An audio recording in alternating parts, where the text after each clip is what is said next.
Hi, my name is Carmen, and I am an early childhood special education teacher, a life and ADHD coach, and I'm the host of this podcast, Authentically ADHD.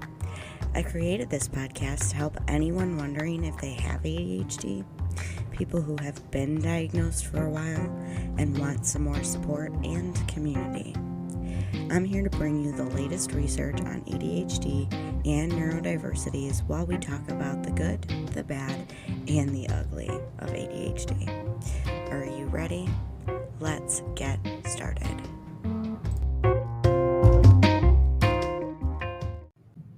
Hey there, and welcome back to the podcast. If you are a new listener, welcome to the tribe. Also, if you're listening in real time, Happy New Year. I know it's like the 3rd, but I hope you all had a wonderful and safe New Year's Eve. I was pretty boring. I didn't do much, and I fell asleep before midnight. I actually think that the last time that I actually stayed up until midnight was like a couple years ago, and I was the only one in my house who wasn't sick with COVID or the flu.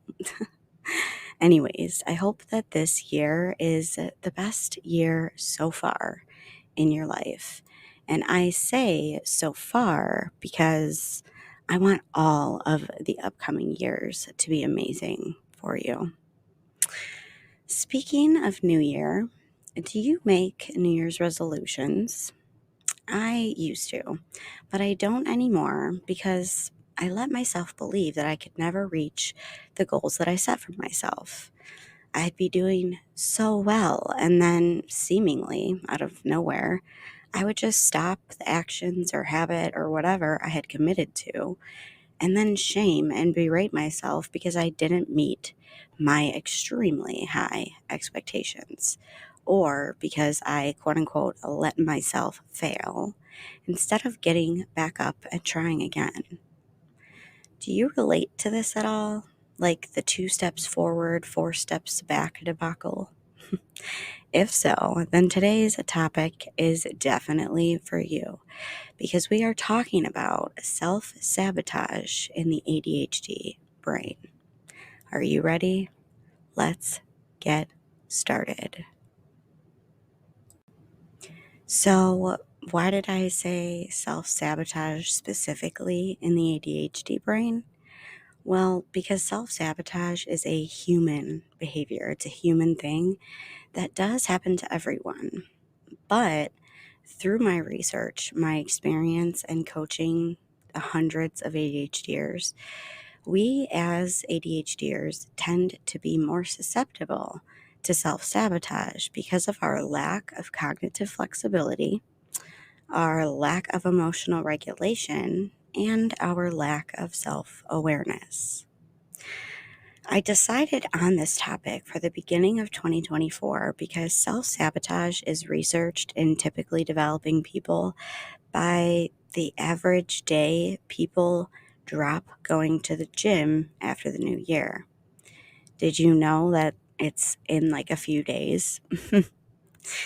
On around the 8th day of January, half of the gym people's memberships, half those people, they drop from going to the gym.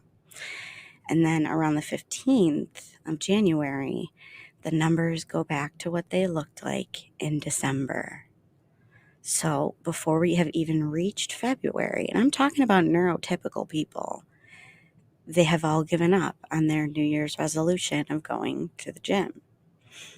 Now, this tends to happen with people who have ADHD, no matter the goal or the time of year. But society has somehow marked New Year as a new year, new me, and our brains just don't work that way. They don't. We can't just change into a new year, new me type of person. Actually, typically developing people, it's really, really hard when they try to do it that way. And some of this episode is going to explain why. So, what is self-sabotage? So, like I said, self sabotage is a human behavior that happens when you create some type of goal, you're making progress, and then unconsciously we sabotage our own progress.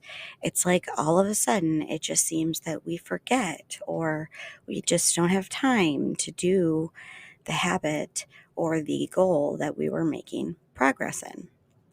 Now, I know you're wondering, like, okay, well, why the hell do we do this? Like, this makes no sense. Like I said, it's an unconscious thing, and because of the lack of self awareness in our ADHD brains, we really are tricked by our very sneaky thoughts, by our incredibly powerful brains. Here's the thing: creating a change in areas of your life create cognitive dissonance. So when you're trying to change a part of your lifestyle, and it's a bigger part of your lifestyle, like working out, following a routine, etc., it creates something called cognitive dissonance. If we are unaware of our set point in the area we are trying to change, that's one reason, one of the biggest reasons, that we self-sabotage. Now, I'm going to explain some of these terms in just a minute, cognitive dissonance and set point, so that you can understand. Everyone has set points in all areas of life, in the amount of money we have, how much we weigh, our career advancement, following a routine or schedule. A set point is where it's familiar to your brain. Notice I didn't say comfortable. I said familiar. Your brain craves familiarity over anything because it literally thinks that anything else could kill you. The brain is meant to keep you alive and problem solve, so it's just doing its job. And the brain is so tricky that when you go out of the area of your comfort set point, the thought doesn't sound like, I'm just going to stop this because it's super uncomfortable and unfamiliar. So I'm just going to sabotage myself. It doesn't sound like that. It sounds more like, oh, I deserve a break, or I can skip one day. I've been working so hard, or I've saved up such and such amount of money. I can spend some of it. Now, this is because the brain would rather stay where it's familiar, even if it doesn't actually feel good. I'm going to say that again because it's important and I feel like I want to say it again. This is because our brains would rather stay where it's familiar, even when it doesn't actually feel good. Here's the thing. Humans generally believe that when they're trying to make positive change in their lives, that it's supposed to feel good. But it actually feels terrible. Like, think about it. Making those types of changes in your life, it feels terrible. So here's an example from my own life. I've been working out pretty regularly for about 3 years now. But in the beginning, I had several times that I wanted to and actually did self-sabotage unconsciously by thinking, I don't have to stretch. I can take one day off, etc., etc. I was sore. I had to wake up earlier in the day in order to fit my workouts in throughout the day. And the physical change takes a few months. Making that positive change is actually uncomfortable. Being sore, having to wait for positive results that you can see. Your brain perceives it as something bad. So it sneaks in and gives you those super sneaky thoughts. And then you skip a day and it feels good. So you skip another day. Then all of a sudden, you've stopped the positive change you're trying to make. And this happens because ADHD brains have difficulty with that cognitive dissonance. We have a lack of cognitive flexibility. Cognitive dissonance is changing your set point. So it doesn't feel good. It actually feels terrible at first. Cognitive dissonance is the feeling of discomfort when we are trying to change our set point. So when we are trying to change something that's been comfortable to us, familiar to us for pretty much our whole lives, we slip into those sneaky thoughts and self-sabotage takes over. There are also times when you'll actually reach your goal. Then you may be looking for a certain positive emotion or fulfillment. And when we don't find it or fill that emptiness, we drop all the progress that we have just made, no matter what set point you're trying to change. Creating healthy habits, being on time, money management, working out, eating healthier, career, relationships, etc. Here's the thing, and my coach said this, and I don't know if this is a quote from someone else, but I'm going to quote her because I believe she came up with this. Kristen Carter is my coach. Yes, none other than the host of the podcast, I Have ADHD. So here's the thing. Our emptiness cannot be filled by the things we do or the achievements we make. That emptiness can only be filled by how you think about yourself and how you speak to yourself internally. I absolutely love my coach because she teaches me things like this all the time. And I'm going to say that quote again because, again, I believe it's important. Our emptiness cannot be filled by the things we do or the achievements we make. That emptiness can only be filled by how you think about yourself and how you speak to yourself internally. Okay? I absolutely love that quote, and I really hope that you take it to heart because it's something that has to do with our self-worth and why we self-sabotage.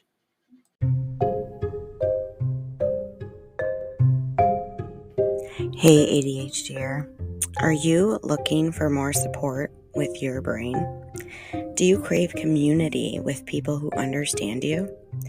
You should really check out Focused, the group coaching program I am a part of that is for adults with ADHD. It's made and run by none other than Kristen Carter of the I Have ADHD podcast. I've grown so much by being in this program, using the tools, and being in the community for over a year now. If you use the link in my show notes, we both save money on this or next month's cost. So I think it's worth it. Go check it out at ihaveadhd.com/focused. So did you know that dopamine does not come to us as ADHDers when we finish a task?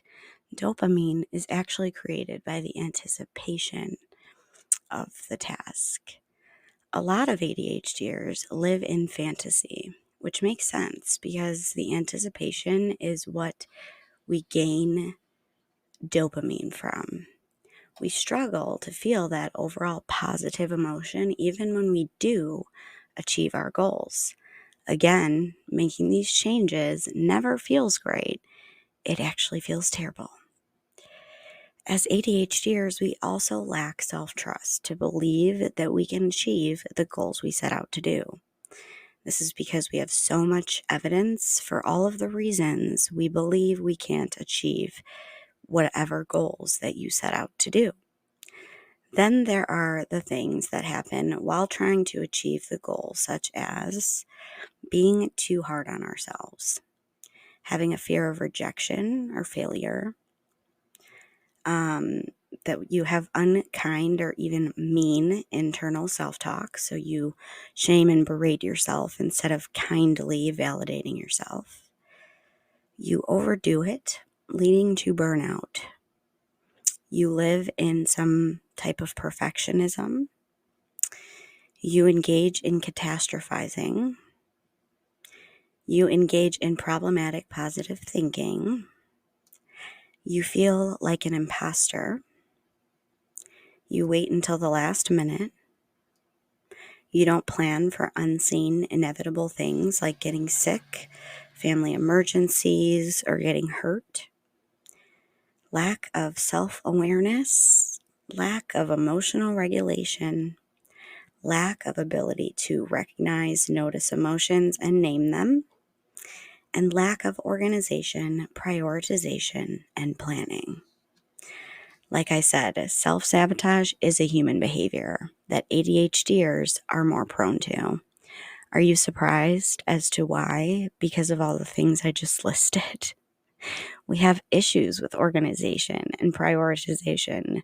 Our emotional regulation is deficient, and so is our self-awareness. It's not your fault. We just have to work a little harder, like usual. We have a regulation deficit. We have a hard time with every single thing that I just listed. So I need you to leave something in 2023 for me, okay? I'm being real here. Lean in. Please leave the heaps of shame that you pile on yourself for being neurodivergent in a neurotypical world, okay? I would love for you to leave that behind in 2023 because this world wasn't built for us. We have to gain our own self-awareness, develop kind self-talk, build in dopamine throughout our tasks, and break them down so they don't seem so daunting. And that's just a few things that we have to do in order to be successful as a neurodivergent person in a world built for neurotypical people. Nothing is wrong with you. You are not broken, my love. Nothing about you needs to be fixed. Please know that. We can improve the wonderful human that we already are without fixing a damn thing, okay? We cannot shame our way to growth. Remember, it doesn't work that way.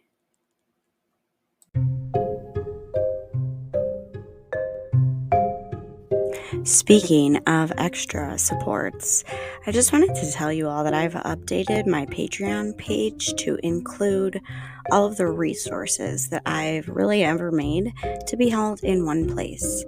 Just head to my show notes. The VIP members do get a little extra, but you can also purchase like my brand new ultimate ADHD journal and planner, which I've been using for the past year that has worked. Nothing is priced over $10 and everything is at least 50 to 100 pages that you can download and print.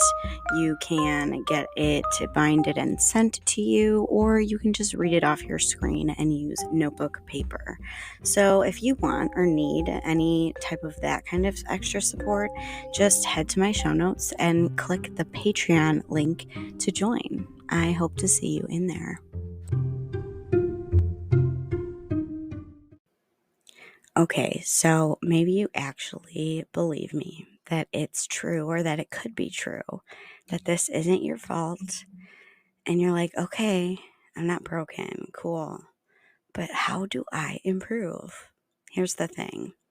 Improving in this area of self-sabotage includes improvement of self-awareness, self-regulation, and validating yourself. You need to validate your needs and your emotions. I know, it sounds like a lot, and it is a lot. Improving our deficits can feel looming, and we can feel helpless. It can feel discouraging when we make a choice that doesn't work out the way we want it to. And it can feel hopeless when we mess up or make mistakes for what seems like over and over and over again. But that is kind of the point here. In order to improve self-sabotage, the key is to feel and validate your emotions. And then be persistent. Get up and try again. Try differently. And hold yourself in validation that you are a human. You are not a robot. You are going to need accommodations. You are going to need help. And I'm telling you, from the king of ADHD himself, Russell Barkley, says that the best healing happens in community. So let's go through what self-sabotage looks like and how you can interrupt that self-sabotage cycle. I have created a worksheet to go along with this cycle, but it is on the Patreon for the members.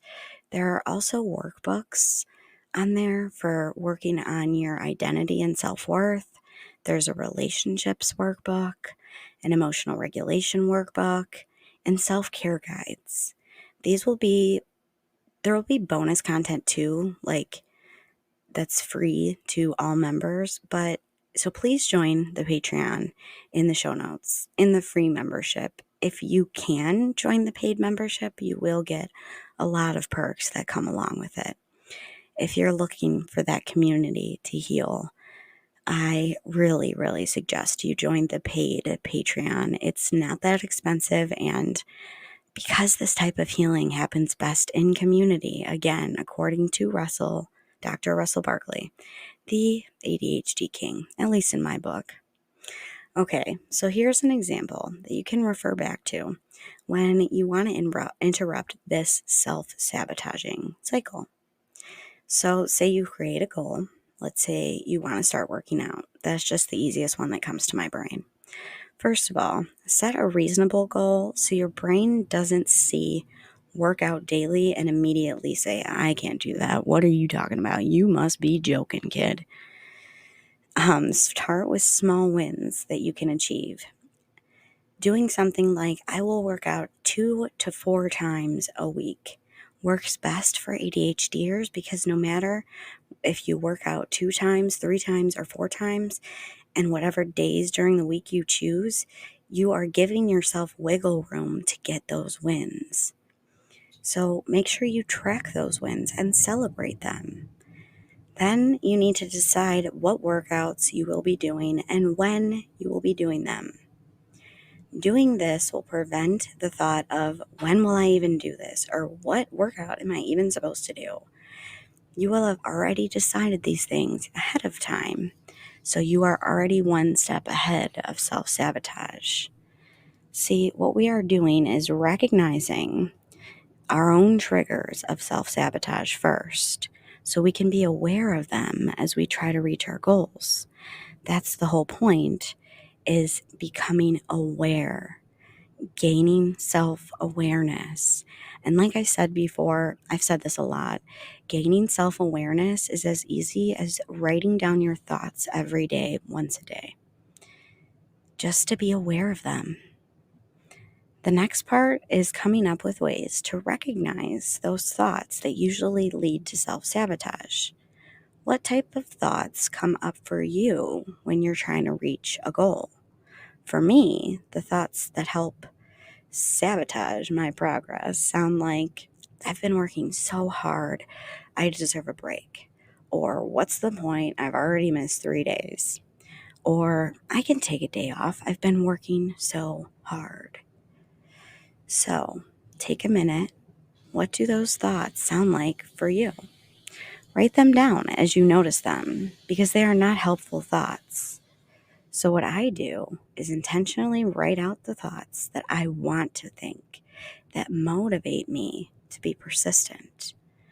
These thoughts could sound like, I know this is difficult, and I validate that it's hard, but I can keep going.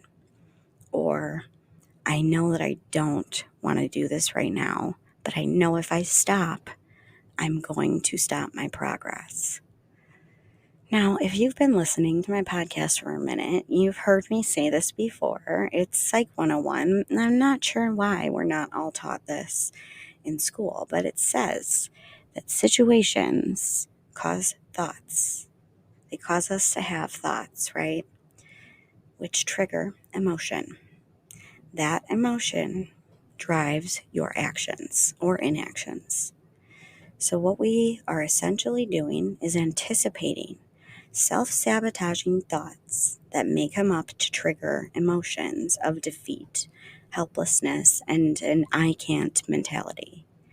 These emotions will not drive action that will help you to reach your goal.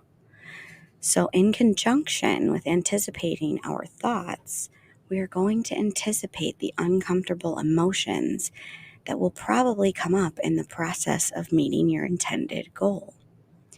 I'm going to give examples for the workout scenario, but I want you to think about what emotions may come up for your specific goal. Remember, when we try to change any part of our lifestyle, cognitive dissonance is created, which is super uncomfortable in itself. But the other emotions could be, I just feel so tired, or I feel anxious because it's not going as fast as I want it to go, or I feel helpless because the actual goal feels far away, and possibly feelings of blah blah blah, possibly feelings of incompetence if the results are not in your favor. These emotions are super important to notice. Even though we have set up the goal to be pretty resistant to self-sabotage, we still will have the sneakiest of thoughts that will create emotions that will drive us to stop and self-sabotage and or regress in our goal progress. It's so important to notice when it's happening so that you can interrupt the cycle. So, say you're doing very well, you're following your steps, and then you feel a huge sense of overwhelm or another emotion that you know does not drive positive action. This is a warning. It's a big warning. Stop and surf the emotion. Is it true? Is it helpful? I forgot to say something there, so that didn't even make any sense. Stop and surf. Find the emotion. Then find the thought behind the emotion. Is that thought true? Is that thought helpful? If not, find the thoughts behind the emotion. You'll want to shift your thoughts to feel a more productive emotion. Now, please don't try to go jumping from helpless to motivated. It doesn't really work that way because, again, that creates cognitive dissonance in our brain.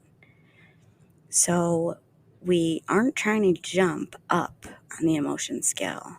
We're trying to shift into a more neutral and helpful emotion.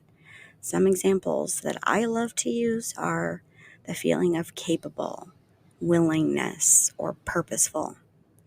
Remember, your brain loves the familiar, even when it's not necessarily comfortable or when it's not where you want to be.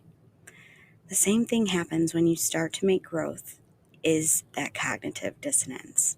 So the positive change actually brings you to experience cognitive dissonance because the stories that you've told yourself will not match your results. So when you're unaware of this, you will always bring your results back down to the familiar. In order to change that set point, again, you'll need to develop some self-awareness, the willingness to fail and then be persistent and get back up again, and the willingness to feel through the uncomfortable emotions of change so that you can actually reach your goals. Through this practice, I invite you to be so kind to yourself, okay? This work takes a lot. It can be very, very hard. If you feel that you need to reach out, I highly suggest seeking out the help from a trauma-informed therapist. They can help you decipher what is ADHD and what is trauma, and they can also help you with these thoughts, helping you practice how to think and how to interrupt these negative thought cycles, okay? I just want to remind you that as 2024 starts here, as everybody posts their achievements from last year, please don't compare yourselves to others, especially on social media. Nobody posts their failures, okay? Social media is a highlight reel. Nobody posts their failures in their highlight reel of the year. So please don't compare yourselves to those unrealistic and unattainable results, okay? I am wishing you such a happy new year. Stay authentic, my friend, and we will talk soon.